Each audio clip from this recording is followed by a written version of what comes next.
40 for Rateable Crest Titans.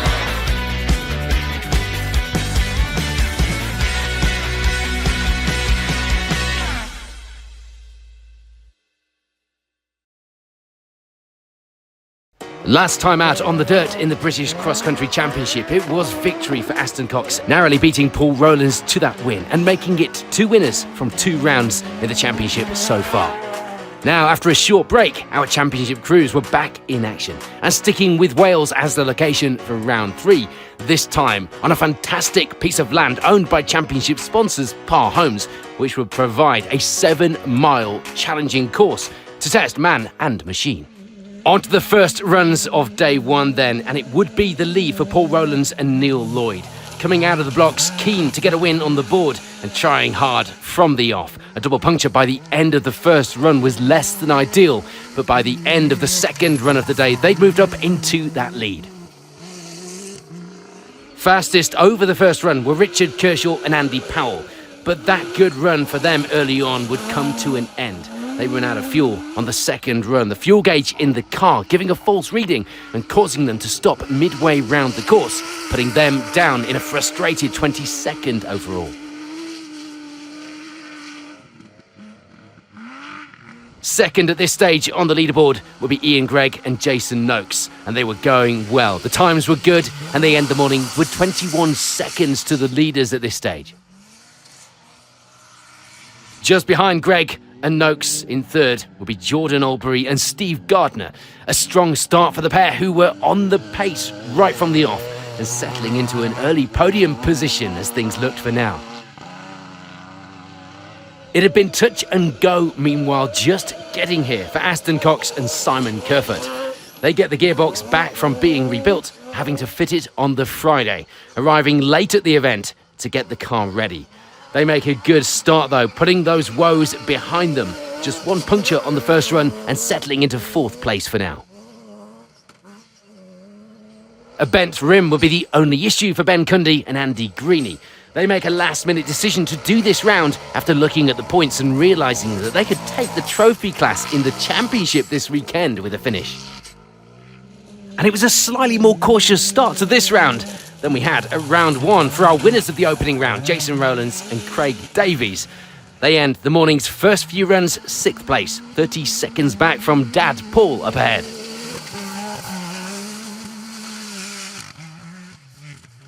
Mike Faulkner and Peter Foy were getting faster with each run. They start the day off well though, sticking close on the pace to those around them on the leaderboard. There would be though no problems at all for Richard Watson and Paul Hughes. They didn't have anything to do to the car and were happy with the pace as they end the first few runs in 8th. Dave and Tony Hooper would be having problems though. The power steering belt coming off on the first run of the day, giving them a workout to get the car round the last few miles. Alan Kirkland and Sean Sabin Farrell were lucky just to get to the start. They arrived at the venue with an electric throttle fault, and it would be lucky to even get the thing going. They were able to sort it though, and they'd end the first 2 runs in a probably relieved 10th overall. One crew not having any luck whatsoever though was Rick Mann, Rebecca Clarkson alongside. They were having traction issues, having to call it a day after 1 run of this course. Rob Bull and Philippa Tennant were having some issues of their own, mainly with Rob's bad back, a reoccurring issue that was back after a rough start to the weekend. They were powering through though to end these runs in 12th.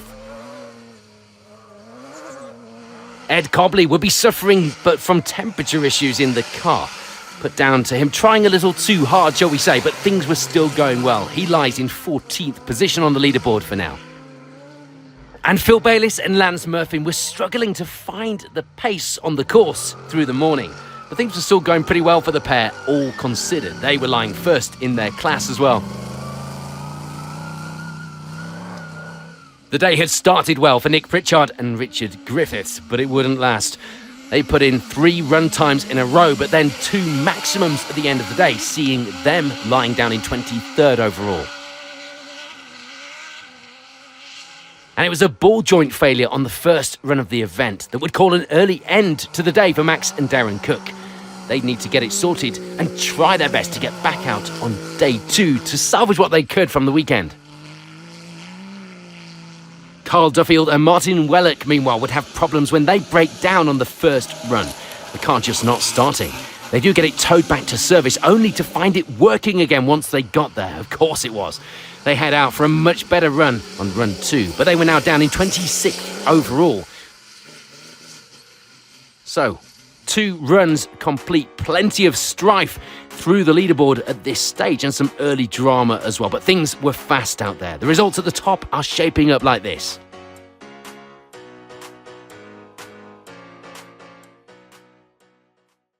On to the second half of the opening day then. And this weekend would be a different car to usual for Paul Rowlands and Neil Lloyd, reverting back to the old car. The new one had given them nothing but problems so far. Things going well on the electrical side of things, but punctures had been the main story of the day for our overnight leaders. Jason Rowlands and Craig Davies had managed to climb up the leaderboard now and had moved into second place overall. It didn't look like they would catch the leaders on pace or merit alone, but that wasn't going to stop them from trying. And from being there, of course, should anything happen.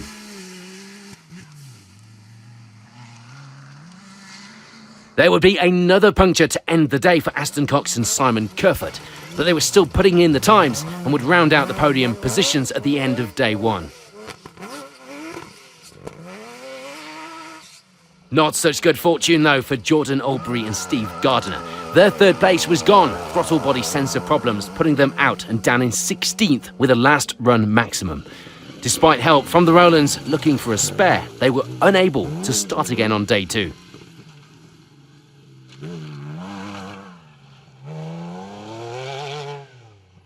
Mike Faulkner and Peter Foy would reach the end of the day with a second-hand looking car, that was for sure.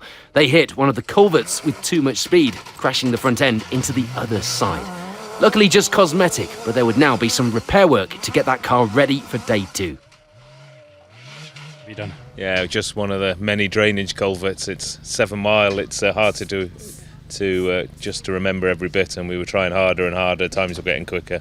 And I just missed one of the divots and arrived at it about 50 mile an hour faster than I'd been doing all day, and it just hit the other side of it and dug into the mud. So, no damage other than it picked the mud up and broke the front off the bonnet. But things had been going great on the course for Ian Gregg and Jason Noakes. They end the day in 5th overall. However, the same couldn't be said for their time off the stages. Ian twisting his ankle in service. That, unfortunately, ultimately preventing him from driving safely on day 2. It was game over for the pair. And Richard Watson and Paul Hughes would have a lucky escape on their penultimate run of the day. They put the car up onto 2 wheels and are lucky not to roll it. Some fast thinking with the steering brought the car back down to earth again, and they were able to end the day with 6th overall. Ben Cundy and Andy Greeny will be having some brake issues. It sent them into a spin on the last run of the day. They ended up doing a donut, styling it out and taking the tyre off the rim in the process. There wasn't much they could do other than drive through the problem and hope for no more mistakes. They end day 1 in 7th overall. A faulty intercom lead was the cause of the problems for Alan Kirkland and Sean Sabin-Farrell. They hit some of the compressions a bit faster than they should have done as a result. Thankfully, though, they were getting away with it, but they need to get that sorted. They end the day in 8th overall. Rob Bull and Philippa Tennant were off the pace, it was fair to say, due to Rob's back. That and 2 punctures along the way as well. But apart from that, things looked to be going pretty well from 9th overall. And rounding out the top 10 now were Martin Cox and Aaron Birch. Things going in the right direction for the pair. They start to move up the leaderboard now. Phil Bayliss and Lance Murphin had changed tyres and were much happier with things through these runs. They end the day 11th overall, going into day 2 knowing that they could push just that little bit harder. And Steve Smith and John Griffiths had settled into such a pace that they were comfortable with, that they put in identical times on the last 3 runs of the day. Nothing if not consistent. If they could keep this up, and they could end with a strong finish this weekend. Mark Jacks and Adam Nicholson were having a few issues this weekend, that was fair to say. A drive shaft problem being one of them, and a puncture towards the end of the first day, another. They get through though, with 13th on the leaderboard.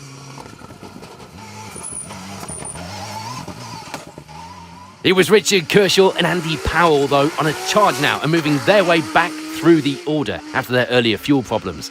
They get a puncture on the last run of the day, but they managed to come back to 14th place overall to end the night.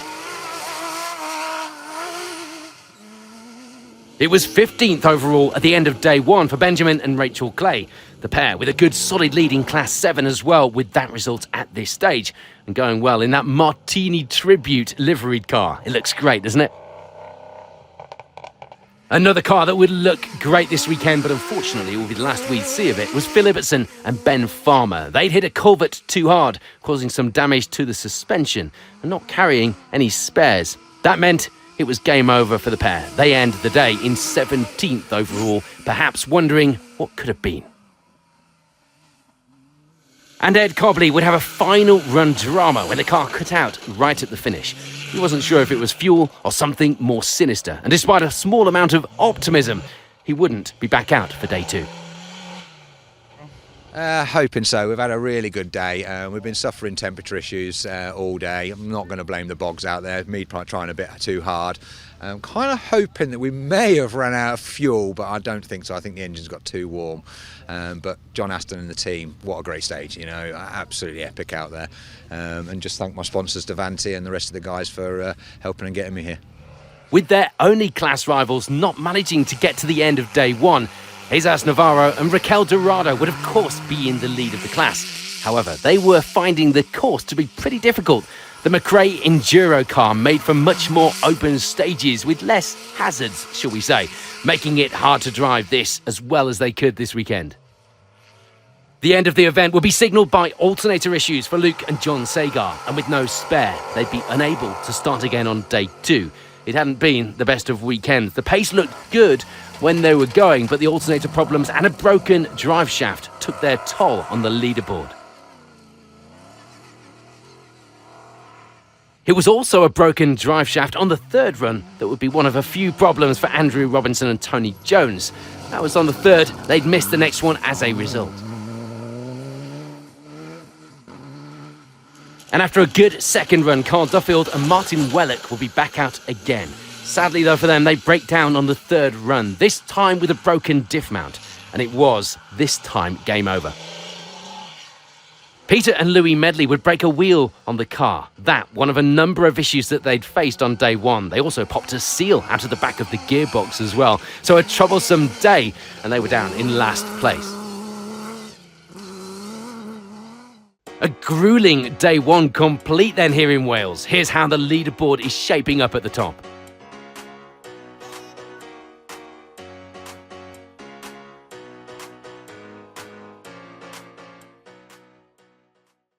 On to day two of the action then. And there'd be change in the weather as we see some fog for the first run of the day. But there wouldn't be any change in the lead. Paul Rowlands and Neil Lloyd still holding onto that position. And just like the previous day, they'd end up with a puncture by the end of the opening run of the day as well.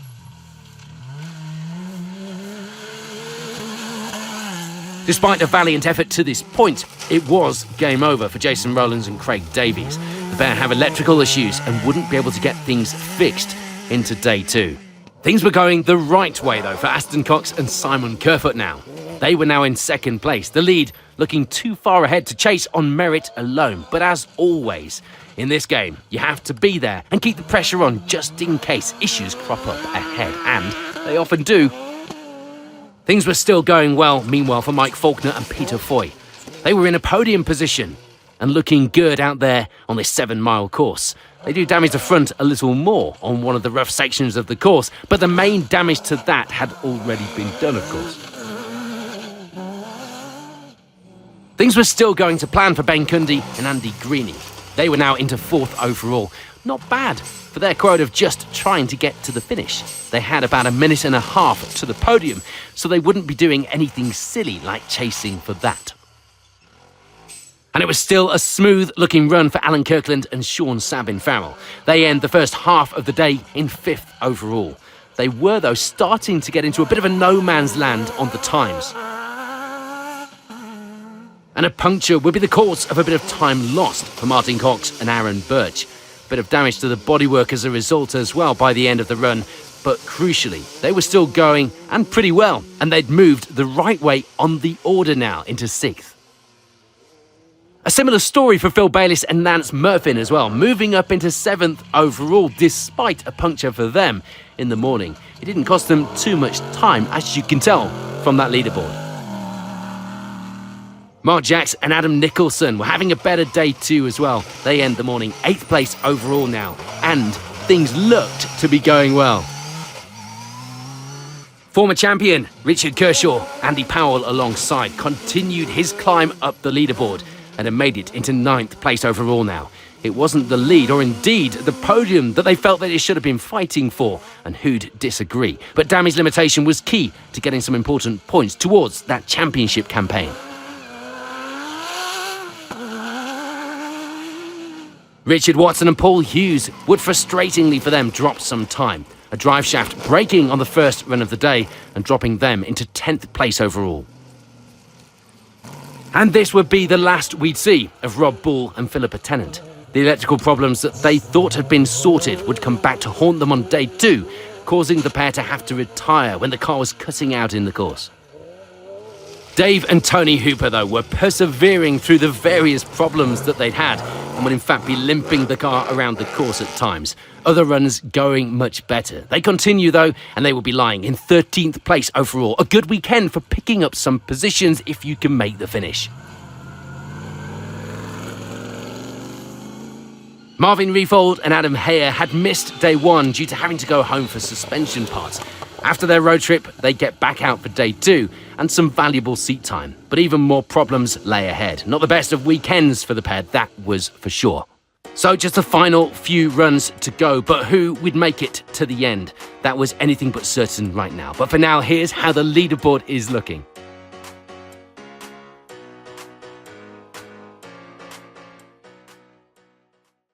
Max and Darren Cook had got things sorted for day 2 and were back out. It wasn't a perfect run by any stretch of the imagination. With an already low leaderboard position due to their day 1 problems, they'd have to settle for 16th overall. Everything had gone to plan pretty much this weekend for Jesus Navarro and Raquel Dorado, though. They just had one small moment when they went off the road, but having not hit anything, everything was okay. They reset and end the weekend 14th overall and, of course, take the class win. For Richard and Owen Green, it will be 13th to end the event. The pair taking 2nd in Class 7 as well, with that strong result here at the 3rd round. But taking victory in the class will be Benjamin and Rachel Clay, and they'd be pretty happy with their advantage by the finish as well. There was more frustration, though, awaiting Richard Watson and Paul Hughes. The problems were not done. They have punctures during the 2nd day, but worse was to come when they stop in the final run, taking a maximum after just saying that they were happy getting round and getting to the finish. They'd end the event in the end with 11th. And despite various issues, it will be a very relieved 10th place finish for Dave and Tony Hooper. They wouldn't have expected that if you'd told them it at the end of day 1. And what was even more of a surprise to this pair would be that the issues for Watson in the class would mean that Hooper also takes home the class victory this weekend. Richard Kershaw and Andy Powell then would break a drive shaft in a penultimate run. They were on a big charge, but just pushed too hard perhaps. It cost them another maximum. They were all set to call it a day and just get a maximum for the final run, which would have put them in 14th overall. But a last-minute decision to get the car sorted and back out secured them a 7th place overall finish instead. And that, you never know, could just be crucial come the end of the season. For Mark Jacks and Adam Nicholson, who will be 8th place to end the event. They were still going well in the 2nd day of the competition, sticking around in the top of our results and deserving to be there as well with this pace. Martin Cox and Aaron Birch, meanwhile, would just be glad to get to the finish line. The car ending the event with bent wishbones on the front and rear and a shock on its way out as well. But to add insult to injury, they'd also get a puncture on the final run, which would cost them a place overall, dropping them to 7th. All of that drama meant it was 6th place for Phil Bayliss and Lance Murphy. It hadn't been a drama-free run for the pair themselves. They'd had a puncture as well, thankfully not losing them much time. It did, however, put them off the road briefly. And luckily for the pair, there was a track lower down that they were able to rejoin and continue on the course. How often can you say that?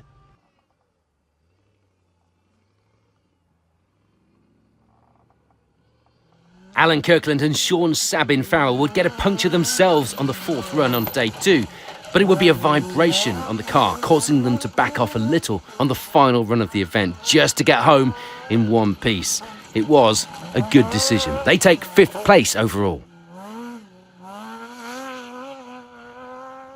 Ben Cundy and Adam Greeny do exactly what they came here to do this weekend and finish. That means the pair provisionally take the Trophy Championship title this season with the points from this round. And they do it in style as well. 4th place to end the event.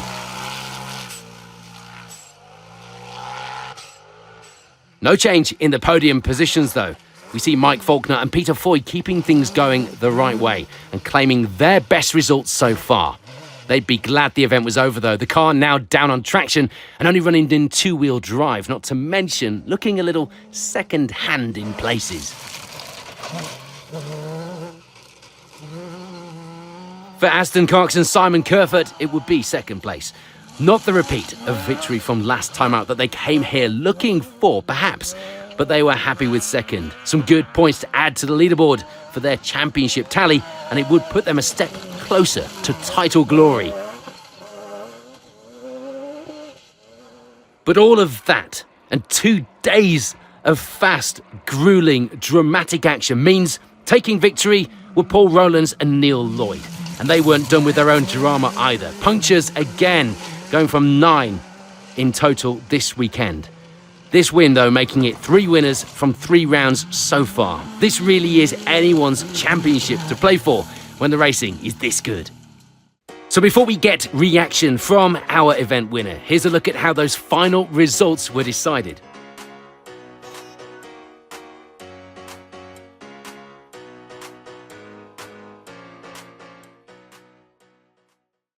Yeah, we had a problem with the buggies. This is a different buggy to the one I spoke to last time at All-Wheel Drive Club. And this buggy hasn't missed a beat. A few problems. We've had to go through 9 wheels and tyres, but just managed to keep the lead and keep going.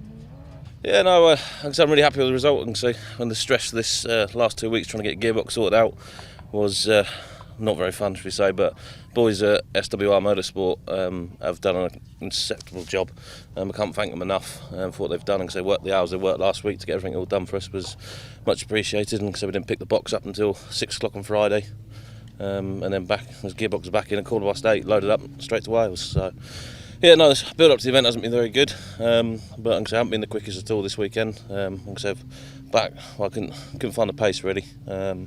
But it's a bit gutting for Richard losing out for having fuel issues, and Jason having a maximum. I'm going to say those boys were the quickest this weekend, so it's fit as a survival really, this one. So no, happy with it. I'm going to say it's good results for the championship. Yeah, I think so. I think it's built for a bit smoother French track, so some of the gullies it was struggling on the exit angles and took, but no, it's really good. We did the last run really close because we've broken something in a way, so we got 2-wheel drive. We did the last run in, so it was we just scraped in, I think. It's been a fantastic weekend. Bit rough in places, but it's off-road racing, so it's to be expected. But I just want to say a massive thank you to Andy, Ian, Deb, Gaz, Baz, Max, Jad, everybody at Fairview. I couldn't do it without them. And obviously, most importantly, my dad for helping me, because again, it would not be possible without him. So, yeah. Next up, it's the big one. We head to the Yorkshire Hill Rally in September, and we'll be there, of course, to bring you all of the action. So join us then. In the meantime, thanks for watching.